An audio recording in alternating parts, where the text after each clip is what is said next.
KSEBയുടെ നേതൃത്വത്തിൽ ബോധവൽക്കരണ പരിപാടി സംഘടിപ്പിച്ചു. കണ്ണനല്ലൂർ ഇലക്ട്രിക്കൽ സെക്ഷൻ ഓഫീസിന്റെ നേതൃത്വത്തിലാണ് പരിപാടി നടത്തിയത്. വർദ്ധിച്ചുവരുന്ന വൈദ്യുതി അപകടങ്ങളിൽ നിന്ന് പൊതുജനങ്ങൾക്ക് ബോധവൽക്കരണം നൽകുക എന്ന ലക്ഷ്യത്തിന്റെ ഭാഗമായാണ് KSEB കണ്ണനല്ലൂർ ഇലക്ട്രിക്കൽ സെക്ഷൻ ഓഫീസിന്റെ നേതൃത്വത്തിൽ ബോധവൽക്കരണ റാലി സംഘടിപ്പിച്ചത്. ക്രിസ്മസ് പുതുവത്സര പരിപാടിയുടെ ഭാഗമായാണ് കണ്ണനല്ലൂർ വൈദ്യുതി സെക്ഷൻ പരിധിയിലുള്ള വൈദ്യുതി ഉപഭോക്താക്കൾക്കായി ബോധവൽക്കരണം നടത്തുന്നത്. മാങ്ങയും ചക്കയും ഉൾപ്പെടെ അടർത്തുന്നതിന് ഇപ്പോൾ ഇരുമ്പ് തോട്ടിയാണ് ഉപയോഗിക്കുന്നത്. ഇത് അപകടം വിളിച്ചുവരുത്തും. മുള കൊണ്ടുള്ള തോട്ടികൾ ഉപയോഗിച്ചാൽ അപകടം പരമാവധി ഒഴിവാക്കാമെന്നും ബോധവൽക്കരണത്തിന്റെ ഭാഗമായി KSEB അധികൃതർ ചൂണ്ടിക്കാട്ടുന്നു. വൈദ്യുതിയുമായി സമ്പർക്കം ഏർപ്പെടുന്ന സമയങ്ങളിൽ പാലിക്കേണ്ട സുരക്ഷാ മുൻകരുതലുകൾ എന്തൊക്കെയാണെന്ന് നമ്മൾ ഈ റാലിയിൽ പ്രതിപാദിച്ചിട്ടുണ്ട്.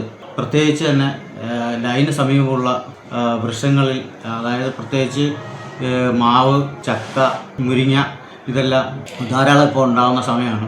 അന്നേരം ഇതെല്ലാം പറിച്ചെടുക്കുന്നതിന് വേണ്ടി ലോഹത്തോട്ടികളാണ് ഇപ്പം പബ്ലിക് ഉപയോഗിക്കുന്നത്. അതുമൂലം ധാരാളം അപകടങ്ങൾ നമ്മളെ വൈദ്യുതി ലൈനിൽ സംഭവിക്കുന്നുണ്ട്. ഇപ്പോൾ പൊതുജനങ്ങൾക്ക് അത് ഒഴിവാക്കാൻ ഒരു നല്ലൊരു അവബോധം പബ്ലിക്കിന് കൊടുക്കണം.